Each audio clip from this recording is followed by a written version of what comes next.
Bismillahirrahmanirrahim.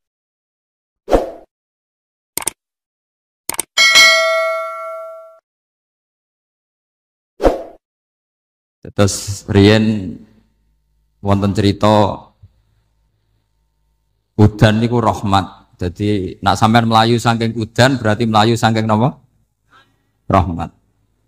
Terus niki terus cara berpikir niku udan niku rahmat. Terus termasuk tobat sing sah niku dawuh Imam Ghazali kon adus nganggo banyu udan sing ceblok langsung. Mergo nak liwat kenteng kadang kentenge iku hasil sumbangan proposal. Terus pun sing langsung mawon, sing liwat plastik pun mboten mandi niku. Mboten mandi niku sing niku mau sama niku. Terus dulu di antara syarat tobat niku dawuh Imam Ghazali niku adus udan sing prawan, maksudnya sing asli ceblok saking putih langit niku langsung sampean ombe. Nak tepak nggih tobat, nak mboten tepak nggih lara niku.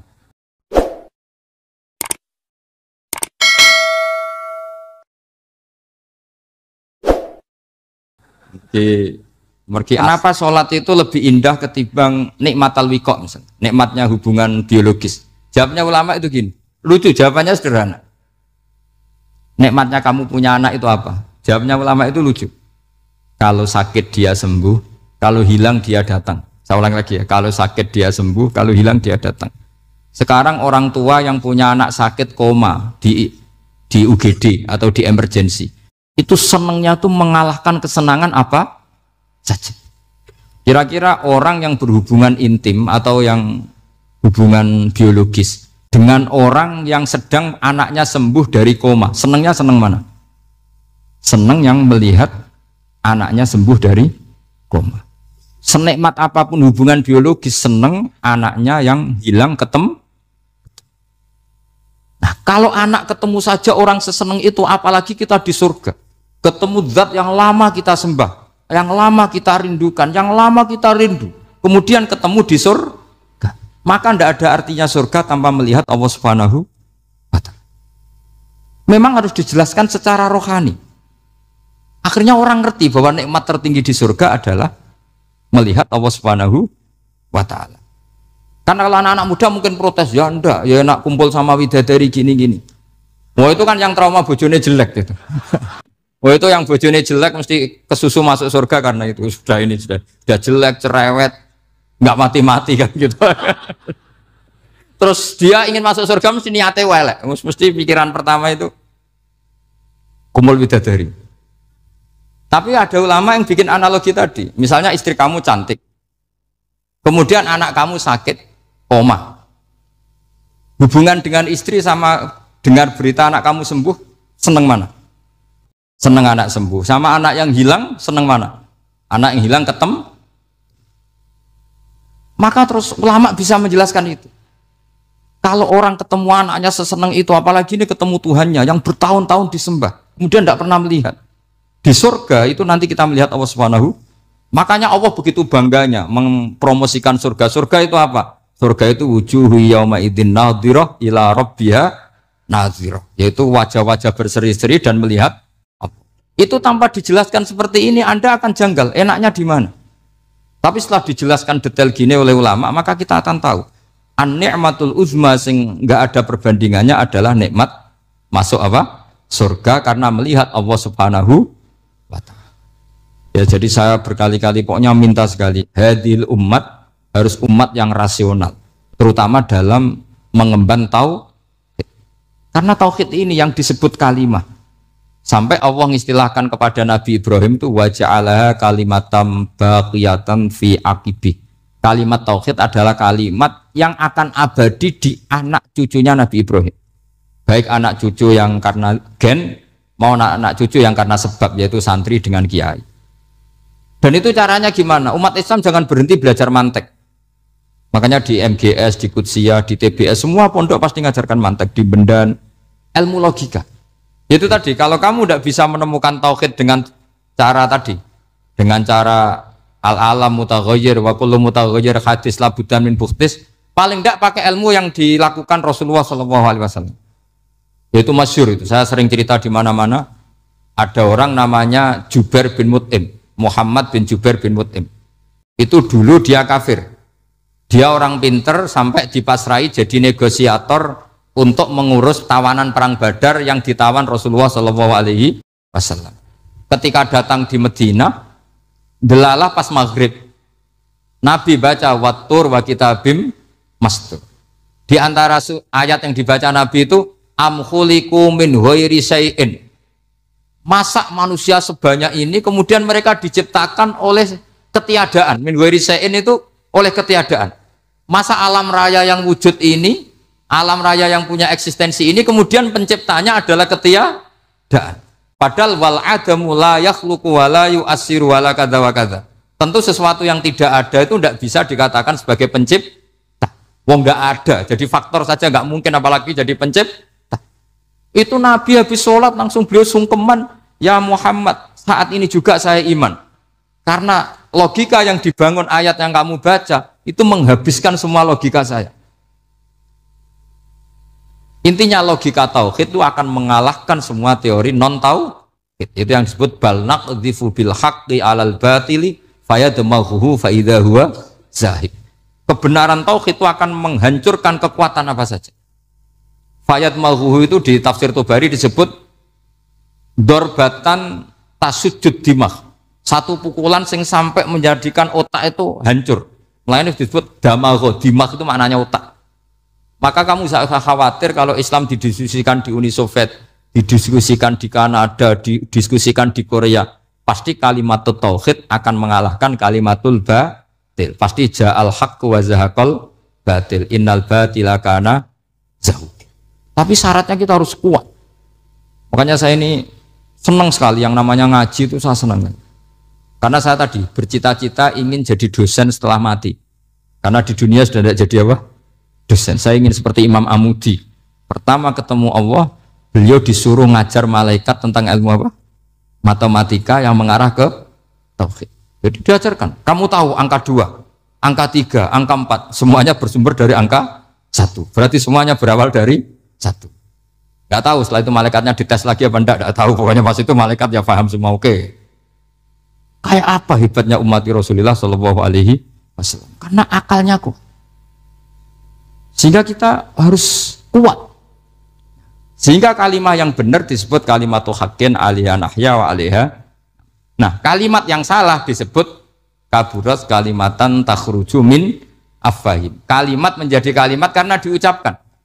Tapi tidak menunjuk hakikat. Kayak ini misalnya, ini tutup, ini putih. Terus saya katakan hitam. Berarti saya mengatakan ini hitam. Sebagai kata-kata karena diucapkan. Tapi tidak pernah menjadi hakikat. Karena hakikatnya ini putih. Itu hebatnya Quran. Makanya Quran kalau gue jelek orang kafir itu, gue jelek orang kafir itu sebut apa? Kaburas kalimatan takhruju min afwahim. Tapi untuk kalimat tauhid dikatakan apa? Yusabbitu wa'alladzina amanu bil qaulif tsabit fil hayatid dunya wa fil akhirah. Sebagian disebutkan wa ja'alaha kalimatam baqiyah. Kenapa kalimat tauhid itu kalimat yang abadi? Karena Allah sebagai Tuhan di dunia juga sebagai Tuhan di akhirat dan selalu Tuhan pada masa yang tidak terbatas. Itu disebut wa ja'alaha kalimatam baqiyah. Kemudian umatnya Nabi mengganti kalimat yang gampang. Allah punya sifat baqo, punya sifat akhir. Maksudnya akhir itu la akhirolah. Terus semuanya. Yang paham ya alhamdulillah, yang enggak paham dikon ngapal wujud kidam baqo mukhalafatul khawadisi qiyamuhu binafsi wahdaniyat kudrat irad. Wes paham. Lah kok sing rada alim terus roh bedane iki sifat ma'ani iki maknawiyah. Cara Mu'tazilah ngene, cara ahli sunnah ngene. Wah itu sudah kejlimetan. Sementing pokoknya wujud hitam. Nah, kenapa pertama yang disebut wujud? Karena yang membedakan kita dengan faham ateisme itu ya sifat wujud. Yaitu mereka mengatakan alam raya ini dimulai dari ketiadaan. Wah itu akal mana saja itu nggak bisa nerima. Masa ketiadaan menciptakan sesuatu yang ada. Maka kata Ibnu Hajar al-Asqalani ketika mentafsirkan mensarai hadis salasun mangkunna fihi wajata halawatal iman. 3 hal ini kalau kamu faham maka menemukan manisnya iman. Manis itu enak. Terus kata Ibnu Hajar Al-Asqalani, masih ingat betul dalam sarahnya Fathul Bari, wa yusamma inda ahlil aql, misalnya al-iltizat al-aqli. Agama ini mengajarkan kenyamanan cara berpikir. Coba kalau sampean seorang doktor atau seorang profesor atau seorang pinter, kemudian kamu dipaksa mengimani bahwa alam ini diciptakan oleh ketiadaan, itu bisa tidur gak? Oh, tidak bisa tidur. Sampean misalnya orang pinter, dididik di kampus atau dididik di pondok, alam ini yang wujud, yang menciptakan itu sesuatu yang tidak wujud. Kamu bisa tidur tidak kira-kira? Ini guru apa? Ini sarap ini. Mosok hadil maujudat khalaqahal adam. Sesuatu yang wujud diciptakan ketia. Tapi agama ini membawa sesuatu yang menyenangkan untuk akal. Yaitu hadhil maujudat khalaqaha wajibul wujud. Maujudat yang wujud ini diciptakan super maujud, yaitu oleh bahasa pondok disebut wajibul wujud. Kan terus seneng, wajar dong kalau sesuatu yang ada diciptakan oleh yang ada. Nah tentu ada pencipta, terus ada super, disebut wajibul wujud. Kan terus enak. Nah, itu kata Ibnu Hajar Al-Asqalani disebut wajadah halawatal iman. Sehingga kita tidak usah khawatir. Makanya saya itu termasuk orang yang nggak khawatir. Apapun rusaknya dunia ini, kacaunya dunia ini akan kalah dengan kalimatut tauhid. Karena kalimat ini ketemu apa saja pasti menghancurkan. Yaitu disebut bal naqdhifu bil haqqi 'alal batil fayadmaghuhu fa idza huwa zahid. Kalimat hak ini akan menabrak apa saja. Dan yang ditabrak pasti hancur. Makanya sama tidak usah khawatir misalnya ada negara ateis di Cina, di Korea. Kita yakin asal yang diteliti itu agama Islam pasti menang. Nah yang susah kalau yang diteliti orang Islam, itu susah.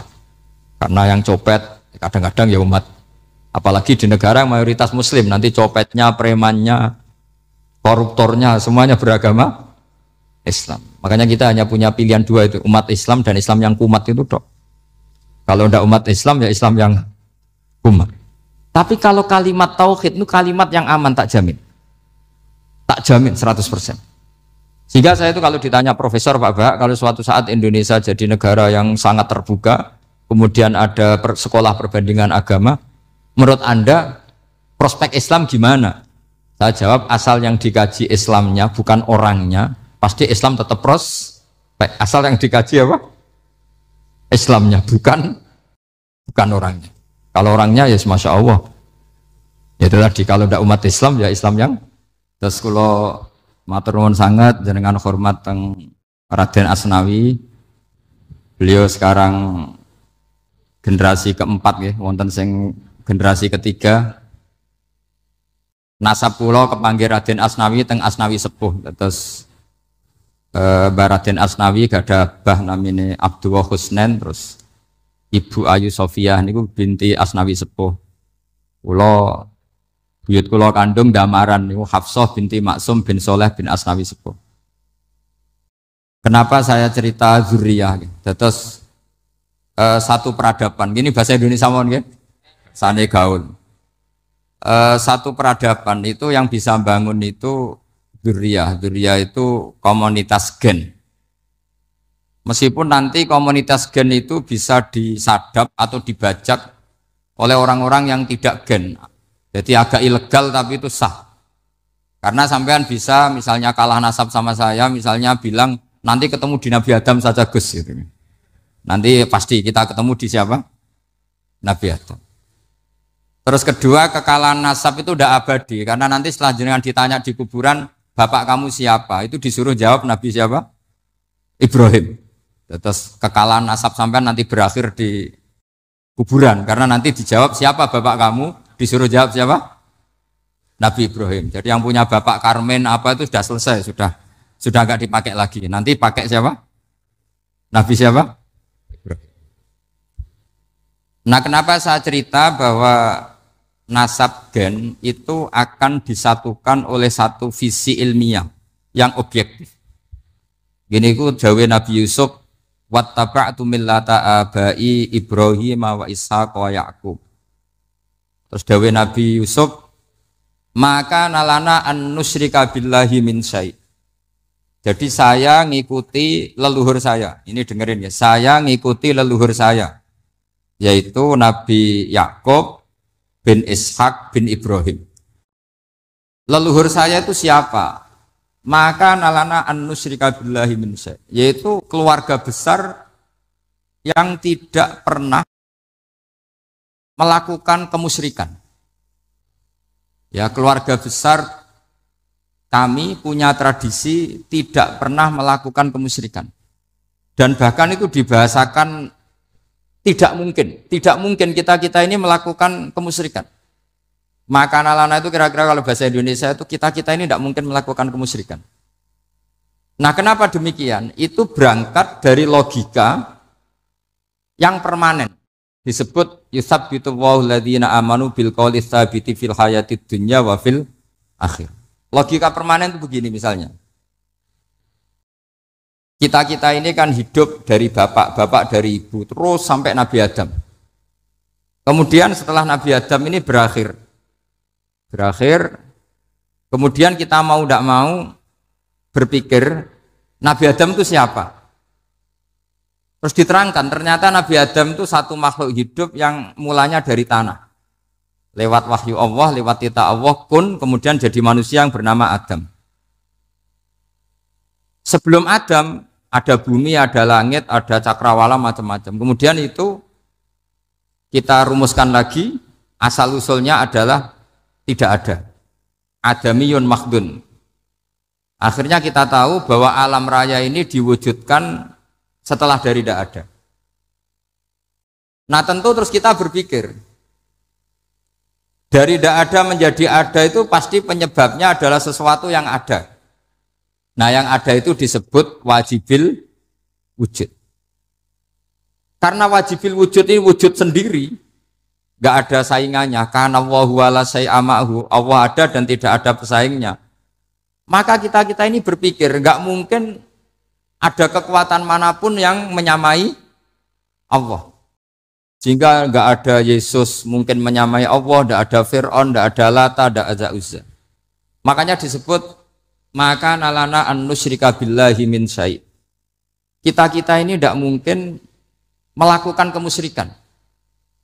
Sama tidak usah tanya saya, Gus, tapi orang menjadi musyrik itu kan mungkin. Jawabannya itu tetap nggak mungkin. Kemusyrikan itu satu teori yang nggak mungkin. Tapi kalau orang musyrik itu mungkin. Memang agak dilipat. Tapi karena kita kenal Raden Asnawi itu dari situ, ya. Kita punya banyak kitab beliau. Mungkin saya termasuk pernah dulu yang membawa kitab beliau banyak ke Korea. Saya itu beli pesolatan tuh bukan 1, 2 sampai 2 kerdus, 3 kerdus. Itu mulai dulu, mulai saya ngiai sampai sekarang. Tak bawa ke Sragen, ke Solo 3, termasuk tak bawa ke Korea. Jadi mungkin ya ini GR saya ngaji di sini itu barokahnya jualan pesolatan. Tapi bukan jualan yang cari laba enggak, karena tak gratiskan, tapi itu dagang akhirat lah kira-kira gitu. Jadi kalau saya masuk neraka kita ora pantes wong bakul pesolatan kok masuk neraka gitu. Kayak itu enggak pantes itu. Karena saya termasuk orang ya yang cara berpikir itu optimis. Dulu di sini ada orang alim alama namanya Raden Asnawi. Terus kemudian sejarah agak berpolemik, ada yang mengatakan beliau itu muridnya Syekh Nawawi, ada yang mengatakan tidak. Apapun itu yang saya yakini adalah beliau ya saling istifadah lah, saling bermanfaat bagi Syekh Nawawi Banten. Saya punya catatan sejarah banyak tentang Raden Asnawi karena guru-guru kita itu akan ketemu di Syekh Nawawi Banten. Yaitu kita tahu misalnya saya ngaji Mbah Mun ngaji Mbah Zubair misalnya ngaji Syekh Fakih Mas Kumambang, ngaji Mbah Mahfud, terus ngaji Sayyid Abi Bakar Sato, terus ngaji Sayyid Zaini Dahlan. Kalau keluarga sini mungkin misalnya Gus Hafid, Mbah Niam, Mbah Zuhri, terus Raden Asnawi. Raden Asnawi kita tahu nikah dari istri mudanya Syekh Nawawi, yaitu Nyai Hamdana. Saya sering diceritani Mbah Mun, terus Nyai Hamdana punya anak yang namanya Zuhriyah dari Syekh Nawawi. Kemudian setelah dinikahi Raden Asnawi punya anak namanya Zuhri, Minan, Niam, terus sampai ke Gus Hafid itu, Hafid bin Niam. Kenapa saya cerita ini? Karena kealiman itu adalah sesuatu yang dibanggakan Allah. Imam Amudi itu ulama ahli matematika. Jadi ada ulama itu ahli matematika. Dia nggak pernah ngajarkan pesolatan, zakat, sholat, tapi dia ngajar matematika. Kemudian dari matematika itu beliau menjadi ahli tauhid. Sehingga nanti Mungkar Nakir itu nggak akan tanya dia marabbuka wa manabiuka, karena dia punya rencana. Yang ngajar tauhid itu saya, katanya. Jadi kalau dia akan marabbuka, pangeran kamu itu siapa? Malaikat malah dilawan. Kamu pernah ngajar tauhid? Saya ini guru tauhid.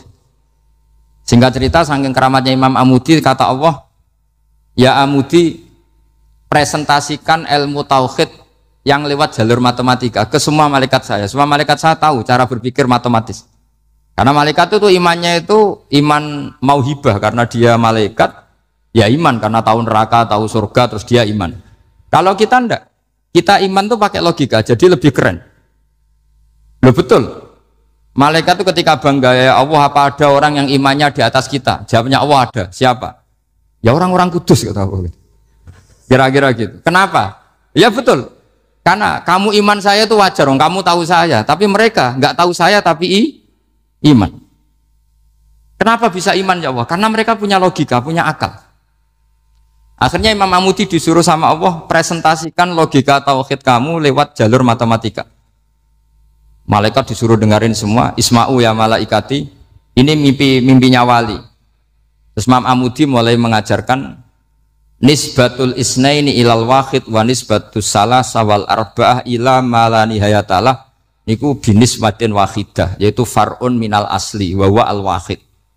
Mbok angka sebanyak apapun 2, 3, 4 sampai 1 miliar itu nisbatnya ke angka 1 adalah nisbatul far'i ilal asli. Semuanya berasal dari 1. Maka hadhil awalim atau hadal alam ila ma la nihayatalahu, tetap semuanya ini cabang dari 1, yaitu wujud dari 1, yaitu Allah Subhanahu wa ta'ala. Sehingga semenjak itu ditiru sekian ulama. Akhirnya malaikatnya mantuk karena kepastian kalau Allah 1 yang diyakini malaikat itu sepasti logika yang dibangun orang-orang manusia ini, padahal tidak ngerti Allah Subhanahu wa ta'ala karena pakai akal. Sehingga di pondok itu orang harus ngerti mantek. Orang mantek itu ilmu yang jelimet tapi menyenangkan. Biasanya sing sinau ambek rokokan, sawangannya kayak filosof. Jadi paling gak agak paham dia alasan. Penting nikmati rokok, tak pikir nikmati pemikirannya, ternyata nikmati rokok. Kayak kemarin saya datang ke resepsinya Gus Agil, saya itu tertawa terus karena dengerin Habib Mutahar. Saya membaca bahayanya rokok. Setelah tahu bahayanya, saya berhenti membaca. Tak pikir itu kan setelah tahu bahayanya saya berhenti merokok. Ternyata enggak. Saya baca bahayanya apa? Merokok. Setelah saya baca, maka saya berhenti membaca. Gitu. Bukan berhenti merokok. Itu ilmu kelas tinggi seperti itu harus mantap. Pernah beliau ditegur dokter, Beb, kalau rokok terus nanti mati. Tenang saja, saya masih bawa korek. Dikira itu kan orangnya yang mati, ternyata beliau enteng saja. Santai aja dok, saya masih bawa korek. Jadi saya bukan nyarankan santai rokok, tapi orang rokok itu memang punya logikanya sendiri. Kalau Banafek Hajen itu masih pernah bahasa juga. Karena Banafek juga turunan Mbah Mutamakin. Hak, rokok itu haram tau ora? Nak cara kula darani haram sebuti bah. Lah iya, nak haram ya bener aku. Mulane tak obong, barang haram apike diobong. Jadi saya tuh enggak, saya sama orang-orang sepuh itu tidak pernah menang. Jadi apa ya? Mereka itu orang yang sudah lama gimana ya? Mau dikatakan bulat itu ya, tapi memang nggak pernah kalah mereka. Ada satu kiai, masih misananya Banafek. Ini rokok 2 katanya. Bagi yang nggak ngerokok berarti membiarkan 2 haram masih. Bagi yang merokok berarti mengurangi haram. Kalah lagi saya. Jadi saya tuh pernah dibully 2 mbah saya. Karena 2 mbah saya ini rokok semua. Akhirnya saya sing nom ngalah gitu. Karena saya tidak mungkin bilang sing waras ngalah karena kalah sepuh gitu. Jadi ya sudah mau tidak mau harus bilang sing nom. Tapi yang penting itu kita mendengar. Jadi ternyata sepinter-pinternya kita itu mesti kalah pinter sama yang sepuh-sepuh itu. Jadi kalau tahu bahayanya rokok lewat membaca ya harus berhenti merokok. Berhenti membaca katanya. Nah malaikat ini cerita lagi malaikat. Saya memang dari awal niat hormat Raden Asnawi karena buyut-buyut beliau itu ketemu di buyut saya. Saya ini turunan Mbak Asnawi sepuh. Terus cuma buyut saya itu nikah Lasem, terus saya keceluk cucunya keluarga Lasem. Sebenarnya saya juga cucu Kudus. Tapi terus alhamdulillah sekarang kembali karena buyut saya menyuruh saya ngajar di Damaran, terus sampai sekarang saya ngajar di Damaran. Tapi buyut saya itu masih lahir di Damaran. Namanya Mbak Hafsah, itu Hamsah binti Maksum bin Soleh bin Asnawi sepuh. Sama seperti nasab di sini Raden Asnawi, Mbak Abdul Husnan, terus Nyai Ayu Sofiyah, terus Mbak Raden Asnawi. Saya mau cerita, jadi ilmu itu lebih keren kita. Sehingga Rasulullah SAW pernah ngendikan, saya ini rindu sekali li ikhwani. Kata Nabi itu ikhwani. Kata sahabat bilang, alasna ikhwanaka ya Rasulullah. Bukankah kita ini saudara kamu, saudara engkau ya Rasulullah? Tidak, antum ashabi, kamu itu sahabat saya. Siapa teman-teman kamu itu ya Rasulullah, yaitu kaumun yang tidak melihat saya kemudian iman kepada saya. Jadi mereka seperti kita semua di Kudus ini tidak melihat Rasulullah SAW, tapi iman sama Nabi. Dan ketika malaikat yubahi bikum malaika, Allah bangga dengan malaikatnya, membanggakan kita. Sampai malaikat itu sentimen, kok bisa ya Allah? Ya karena tadi kamu iman sama saya wajar, karena kamu melihat surga, melihat neraka, melihat aras. Sementara orang Kudus coba ngelihat apa? Paling simpang 5, apa simpang 7 itu. Tapi imannya nggak kalah dengan malaikat. Kenapa nggak kalah? Karena tadi kita diajarkan bahwa nisbatul isnaini wassalasah wal arba'ah ila ma la nihayatalaha itu sama-sama nisbatul far'i ilal asli. Tetap yang asli adalah angka 1. Jadi nggak mungkin aslu hadhil asya nggak dari Allah itu. Tidak mungkin, tetap dari zat yang satu. Kemudian tentu ini bukan nisbatul walad ilal walid, anak ke bapak tentu tidak, tapi nisbatul kholik sama makhluk. Tapi apapun itu pasti satu. Sehingga Imam Amudi akhirnya masuk surga lewat jalur itu, tidak usah lewat pertanyaan man rabbuka wa man nuka. Kelasnya disuruh ngajar malaikat. Saya punya rencana jadi pengajar malaikat nanti itu kan. Jadi orang-orang Kudus yang dapat barokahnya Raden Asnawi nanti jangan mau kalau ditanya marbuka mana buka. Kelasnya itu harus apa? Jadi gurunya malaikat. Karena bapak kita Nabi Adam itu keren. Nabi Adam itu adalah orang yang disuruh Allah dipresentasikan, dibanggakan Allah di depan para malaikat. Ketika ada malaikat yang agak hasut, tapi itu tidak malaikat papan atas, malaikat yang kebanyakan. Itu kan agak gak terima Nabi Adam jadi apa? Khalifah. Sampai malaikat ini usul ataj'alu fiha mayufsidu fiha wasfikut. Makanya kalau saya protes sama malaikat itu malaikat yang ini, bukan Jibril sama Israel. Kalau protes Israel bahaya, bisa dihabisin. Saya pernah ditanya seorang kiai, Gus jenengan gojlok malaikat kok berani? Ya karena malaikat yang jenis ini pernah gojlok Nabi siapa? Adam. Nggak percaya kalau Nabi Adam itu layak mimpin sampai protes ataj'alu fiha mayufsidu fiha wasfikut. Tapi apa yang terjadi? Allah mengajarkan satu ilmu di Nabi Adam, kemudian disuruh meresentasikan. Qala ya Adamu ambihum bi asma'ihim. Adam, coba kamu presentasikan ilmu kamu.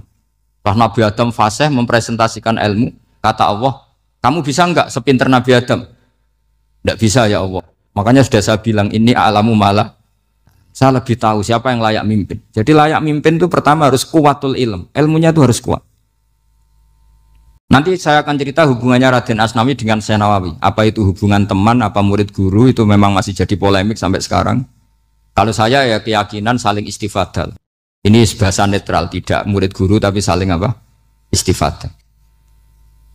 Kata Syekh Nawawi dalam tafsir Munir itu, ilmu itu nomor 1. Sehingga beliau setiap ada ayat fa inna hisballahi humul ghalibun, beliau pasti menafsiri bil hujjah wal barohin la bis saulah. Saya masih ingat betul takbirnya, memang saya hafalkan. Tapi bukan untuk modal pidato, buatan modal sebagai wong alim. Kalau pidato gampang, pidato itu semua orang bisa. Kalau jadi orang alim itu tidak gampang. Lebih susah lagi wong alim berpidato. Itu kalau nggak pernah mbah saya tidak mau. Karena memang saya terkenal nggak suka pidato. Satu memang nggak bisa. Nomor dua tidak ingin. Nomor tiga ya rugi. Karena pidato itu nasib-nasiban ini. Kalau nasib baik kamu tidak paham itu, wah Gus Ba ilmunya tinggi sehingga kita tidak paham itu kalau nasib baik. Kalau nasibnya tidak baik, nak ngendikan bulat sama paham, itu tepak-tepakan. Dan Syekh Nawawi itu benar, Raden Asnawi juga benar, semua guru-guru kita benar. Karena agama ini sebetulnya bukan masalah negara, tapi masalah logika yang sehat. Uni Soviet itu pernah mengkooptasi Uzbek, Ceknya, Tajikistan, itu 100 tahun. Orang dipaksa ateis. Tapi orang-orang Uzbek, saya sering ketemu lama Uzbek, kadang ketemu di Korea, kadang di Malaysia. Orang-orang Uzbek itu punya basement di bawah tanah. Kemudian di bawah tanah ini mereka ngajarkan tauhid. Ngajarkannya ya gampang. Misalnya ini sesuatu yang ada, iya ini. Ini ada penciptanya enggak? Ya ada. Siapa? Tukang katanya. Yang penting itu enggak ada logika bahwa sesuatu yang ada disebabkan oleh ketiadaan. Lah orang komunis, orang ateis itu orang yang mengatakan alam ini didahului oleh nihilisme, oleh adamiyah. Masuk akal enggak sesuatu yang ada, penciptanya sesuatu yang tidak ada. Sehingga orang anak-anak Uni Soviet itu enggak pernah kepikiran membenarkan ateis itu enggak pernah. Bareng Uni Soviet ada itu Glasnost Perestroika itu kemudian hancur, semuanya langsung menjadi negara Islam, termasuk Uzbek, Tajikistan, karena diajari ilmu, bahwa ilmu itu yang nggak pernah kalah oleh negara. Sehingga saking pedenya Rasulullah SAW ketika Sulhul Hudaybiyah, ini agak jelimet, tapi gampang dicerna. Sulhul Hudaybiyah itu satu perjanjian yang semuanya merugikan Rasulullah. Yaitu kalau orang kafir masuk Islam disuruh kembalikan ke kafir, karena kafir itu bagi mereka habitat, Islam itu hal yang baru. Tapi kalau orang Islam menjadi kafir, nggak boleh kembali Islam, berarti kembali ke habitat. Semua perjanjian itu merugikan. Sampai masyhur Sayyidina Umar protes ke Rasulullah, jenengan masih nabi. Itu kan ekstrim tanya. Jenengan sampai sekarang masih nabi? Ya, saya masih nabi. Kenapa tanya demikian? Karena semua perjanjian merugikan Islam, menguntungkan orang apakah? Semua sahabat sebetulnya persis Sayyidina Umar protes, kecuali Abu Bakar. Lama-lama akhirnya di antara perjanjian itu berbunyi begini. Tapi saya minta satu hal. Orang boleh mendiskusikan Islam tanpa tekanan. Itu saja permintaan Nabi. Orang boleh mendiskusikan Islam secara bebas, tidak tertekan. Karena orang-orang kafir melihat itu hal yang biasa, ya nggak masalah Muhammad. Akhirnya orang diskusi. Islam itu apa sih? Islam itu orang yang menuhankan Allah. Allah itu siapa? Zat yang menciptakan langit dan bumi. Lama-lama orang kafir berpikir, wah keren, Tuhannya Muhammad bisa bikin langit dan bumi. Nggak kayak Tuhan kita, malah kita yang bikin. Jadi mulai debat itu terus ada yang cerita lagi. Saya pernah loh nyembah Lata, pas itu dikencingi luwak. Masa ailahun yabulu ali sa'laban, masa Tuhan kok dikencingi luwak? Yang agak-agak ahli kitab ya diskusi lagi. Wah kayaknya Yesus tidak Tuhan. Masa Tuhan kok kelaparan, lemes, wah repot nanti. Jadi makanya Allah ketika gojlok wa ummuhu siddiqah kana yakulani ta'am. Mal masih ibnu Maryam illa rasul qad khalas min qablihir rusul wa ummuhu siddiqah kana yakulanit. Coba paradok enggak misalnya. Kamu didolani Nabi Isa terus ketok lemes. Kenapa Tuhan? Saya agak sakit keroi dulu. Itu kan enggak kebayang itu. Punya Tuhan yang sakit setelah makan sehat terus. Kan enggak kebayang seperti itu. Ketika Nabi punya konsep Tuhan, Tuhannya Muhammad itu siapa? Yaitu zat yang la awalalah, zat yang pertama. Lalu Tuhan itu siapa? Tuhan itu yang menciptakan langit bumi. Tuhan itu siapa? Yang memulai segalanya. Lama-lama mereka berpikir, wah kalau gitu yang benar itu Islam. Maka kata Imam Zuhri, Syihabuddin Az-Zuhri, famaka nafathun fil islami a'zoma min sulhil Hudaybiyah. Innama kana an-nasu yatafadhaluna fil hadis wal munaza'ah.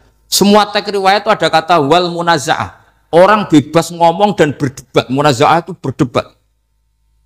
Terus akhirnya falam yatakallam ahadun bil islami yaqilu syai'an illa dakhala fihi. Kemudian setelah berdebat dan mereka tahu Islam pasti akhirnya masuk. Dan itu yang sekarang terjadi di dunia. Makanya saya pernah ditanya seorang profesor, Gus, kalau di Jogja ada sekolah perbandingan agama, menurut Anda gimana? Asal itu tentang agama, enggak apa-apa. Tapi kalau yang dibandingkan umat Islam itu jangan. Karena nanti kalau di Indonesia kira-kira yang copet itu ditanya agamanya juga Islam, yang koruptor juga Islam. Jadi kalau yang dikaji Islamnya enggak apa-apa, tapi orangnya jangan, kata saya. Karena yang bulat ya banyak, yang enggak sholat ya banyak. Tapi kalau Islamnya saja, misalnya adu konsep tentang Tuhan. Masyhur kita mungkin banyak yang melihat itu debatnya Stanley Fischer sama Ahmad Didat itu. Tuhan kamu siapa ini itu sama Didat cerita Tuhan saya itu lam yalid walam yulad walam yakul lahu kufuwan. Itu spontan ada seorang mahasiswi bilang, sepertinya Tuhan Anda lebih menarik. Karena Tuhan Anda yang menciptakan langit bumi, yang Tuhan ini kok lahirnya sudah di bumi, masa lahir-lahir langsung jadi Tuhan. Jadi akhirnya falam yatakallam ahadun bil islami yaqilu syai'an illa dakhala fihi. Sehingga agama ini apa? Agama itu adalah kalimat tauhid. Kalimat itu apa? Logika yang terbangun. Nah, ketika logika itu terbangun, maka disebut yusabbitu Allahu alladzina amanu bil qaulis tsabit fil hayatid dunya fil akhirah. Allah itu akan menetapkan satu kaul, satu presentasi ilmiah atau satu kesimpulan ilmiah. Yang kesimpulan itu nyata benarnya. Dan ini akan nyata terus baik di kehidupan dunia maupun kehidupan apa? Akhir. Seperti Allah sebagai Tuhan.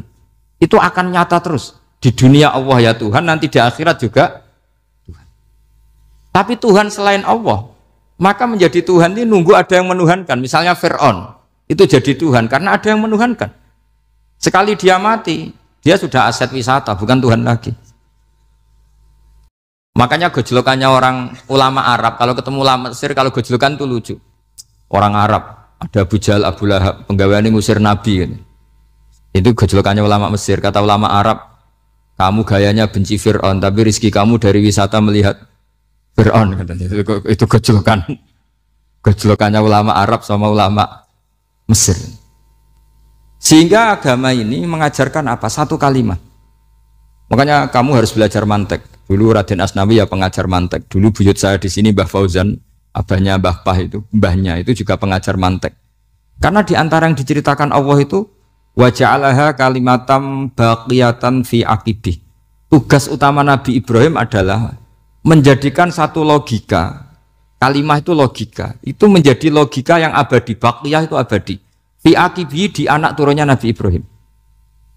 Misalnya begini, saya beri contoh ya. Misalnya saya mengatakan teh ini hitam.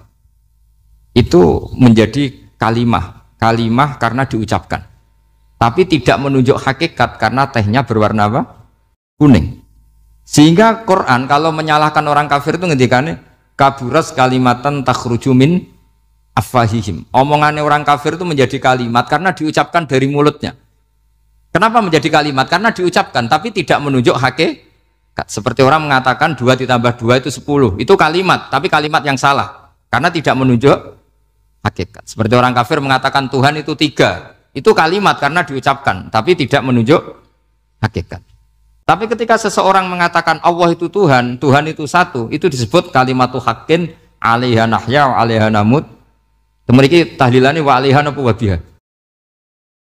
Wa 'alaiha napa wa biha? Wa 'alaiha ya ada yang tahlilan wa biha, itu enggak tahu sanadnya dari mana, pokoknya ada yang wa 'alaiha, ada yang biha. Kenapa dikatakan kalimat tauhid? Karena kalimat yang dari kesimpulan berpikir. Dan agama ini dibawa Nabi Ibrahim itu untuk membawa kalimat tauhid. Ciri utama kalimat tadi, kamu yakin seyakin-yakinnya bahwa nisbatul snaini wassalasah wal arba'ah ila ma la nihayatalaha itu kanisbatis snaini ilal wahid, yaitu semuanya far'un minal asli. Aslinya adalah wahid. Sehingga di kitab, saya pernah ngaji Mbah Mun, namanya kitab Al-Husunul Hamidiyah. Itu dikarang oleh ulama-ulama sekarang, itu diajarkan di MGS. Ini mbah-mbahnya Gus Akil, pendirinya Madrasah MGS. Itu ada gambarnya di situ. Di situ ada gambar piramida, ada gambar hewan, ada gambar pohon. Kata yang ngarang, gambar sedetail ini, sejelimet ini dimulai dari nuqtah wahidah, tetap dimulai dari satu titik. Dan ini disebut nuqtatil wujud. Jadi orang kudus sebanyak ini tetap dimulai dari satu orang, yaitu Adam. Adam dimulai dari ketiadaan. Lalu siapa al-mujid? Pewujudnya siapa? Hanya Allah Subhanahu wa ta'ala. Sehingga ulama-ulama termasuk Syekh Nawawi itu paling suka ngendikan semua makna Quran dikumpulkan di Fatihah, Fatihah dikumpulkan di Bismillah, Bismillah dikumpulkan di ba, karena di ba itu ada titik nuqtatil wujud, yaitu disingkat bi kana makana wa bi yakunu ma yakun. Karena saya, kata Allah, semuanya akan ada, dan karena saya yang enggak ada, semuanya suatu saat ada. Disebut nuqtatil wujud. Nah, kita meyakini kalau Allah satu itu seyakin-yakinnya, karena enggak mungkin angka enggak dimulai dari angka satu. Begitu juga gambar seapapun julumete. Misalnya sampean gambar zaman saya kecil, gambar paling favorit itu apa, kambing bertarung. Itu gambarnya kan susah. Daripada gambar kambing bertarung susah terus dibikin kotak saja, tembok. Kalau tanya gurunya, gambarnya mana? Di belakang tembok, Bu. Ini itu dulu saya diwarai anak-anak nakal. Jadi semua satu gambar itu disuruh gambar harimau, yang satu disuruh gambar kambing bentrok, yang satu disuruh gambar matahari, semuanya kotak semua. Ini itu, Bu, gambarnya di belakang apa? Tembok. Maka nggak kelihatan kata sih. Jadi gurunya kalah cerdas. Guru itu sebenarnya nggak pernah menang, karena murid itu lebih pinter. Itu teman saya dulu kalau ngaji itu, kalau tes itu ngerpek baca, gurunya marah, kamu tes kok baca? Enggak ngerpek, Bu, ini belajar di kelas. Katanya belajar kapan saja di mana saja. Acuh. Jadi apa ya, orang itu kadang yang salah itu lebih masuk akal kadang-kadang ini. Saya teruskan ya supaya ini dapat barokahnya Raden apa? Asnani. Saya mohon sekali ya, kalimatul haqqin itu harus kamu jaga. Caranya jaga ya tadi. Kalau kamu tidak bisa ilmu mantek, misalnya al-alam mutaghayyir wa kullu mutaghayyir hadis la budda min muhdits, itu kan jelimetan. Pakai saja teori umum bahwa gambar apapun jelimetnya itu dimulai dari satu titik. Karena nggak bisa, nggak dimulai dari satu titik, tidak bisa. Maka alam apapun jumlahnya nggak terhingga, tetap dimulai dari al-wahidul qahar, yaitu satu titik. Yaitu dalam konteks tauhid tentu itu Allah Subhanahu wa ta'ala. Sehingga Nabi Ibrahim itu orang paling sukses bikin waja'alaha kalimatam baqiyatan fi aqibi. Terus Nabi Muhammad begitu, sahabat gitu, sampai kita sekarang diajari ilmu mantek. Ilmu mantek itu logika yang nggak terbantahkan. Karena mau tidak mau. Kata Imam Syafi'i, fa innal uqula muttarratun ila qabulil haq, karena akal akan dipaksa menerima kebenaran. Dan itu yang terjadi di Uni Soviet. Dikooptasi 100 tahun untuk berfaham ateis, dilawan oleh ilmu, tetap menanamkan ilmu tauhid, ilmu mantek. Ketika Uni Soviet secara politik runtuh, semuanya menjadi muslim, termasuk negara-negara yang dulu dikooptasi. Maka kamu tidak usah kecil hati di Indonesia, apapun rusaknya negara ini, asal kita cara bertauhid benar, insya Allah tetap meninggal husnul khotimah. Karena sudah janjinya Allah, yusabbitu walladzina amanu bil qaulis tsabit. Sing jelas itu nomor satu tuh al qaulis tsabit. Memang itu logika yang masuk akal. Jadi jangan kira semua orang ditanya amar rabbuka, ndak. Banyak ulama yang enggak ditanya, masyhur itu dalam cerita keramat-keramat. Ada guru tauhid ngajarin tauhid. Setelah ditanya mungkar nakir, Imam Malik datang. Kamu nanya ini, man rabbuka man nabiyuka, kamu tahu ini guru Umul Barohin yang tukang ngaji tauhid. Guru tauhid kok ditanya apa? Tauhid. Malaikatnya enggak jadi tanya. Dan saya percaya cerita-cerita seperti itu karena secara umum itu ala inna auliya Allahi la khaufun alaihim walahum yahzanun lahumul busyra fil hayatid dunya wa fil akhirah. Artinya kalau wali itu kok ditanya mungkar nakir berarti ngalami ketakutan. Karena di situ kan digambarkan mungkar nakir itu sewangar, bawa godam. Kalau yang tanya nggak bisa dipukul sampai ajur sak walang-walang. Pokoknya ceritanya kan seru seperti itu. Berarti kalau betul begitu terus ayat la khaufun alaihim walahum yahzanun kayak apa? Makanya dalam kitab Nasoihul Ibad itu ada cerita ini. Sampean boleh nggak sependapat dengan saya, tapi semoga nasib sampean nanti digebuki malaikat. Karena orang itu akan mengalami seperti yang dirasakan. Anak indadzoni abdibi. Saya tidak bayangkan akan mengalami itu. Makanya saya ini ngajar tauhid terus. Paling tidak kalau ditanya marbuka mana buka, sampean tahu profesi saya. Saya ini pengajar tauhid. Dan biji saya 9. Dulu saya di MGS, kalau ada teman bijinya tauhid kok 4, terus gak ahli swarga, tauhidnya jeblok. Dari kalau bijinya 4 terus gak ahli swarga, tauhidnya apa? Jeblok. Tapi yang bijinya 9, ahli swarga, tauhidnya itu saya dulu bijinya 9. Terus 9 terus sampai tamat. Karena gak ada biji 10. Karena kalau 10 itu kan terlalu sempurna, gak baik lah manusia kok sempurna gitu. Jadi sudah 9 aja kan. Tapi sebetulnya pantasnya ya dapat 10. Mergo saake, mergo tenan enggak tahu saya. Di Nasaihul Ibad itu ada cerita gini dan saya percaya itu. Di sarahnya itu. Juga di sarah apa itu yang di sarah Syekh Nawawi itu. Pokoknya saya kalau ingat Raden Asnawi pasti ingat Syekh Nawawi. Saya tidak memastikan apa murid guru apa saling istifadah, yang jelas itu teman dekat, teman fil ilm. Sayyidina Ali itu pernah minta kasaf sama Allah. Saya percaya tidak semua orang alami marbuka ditanya itu.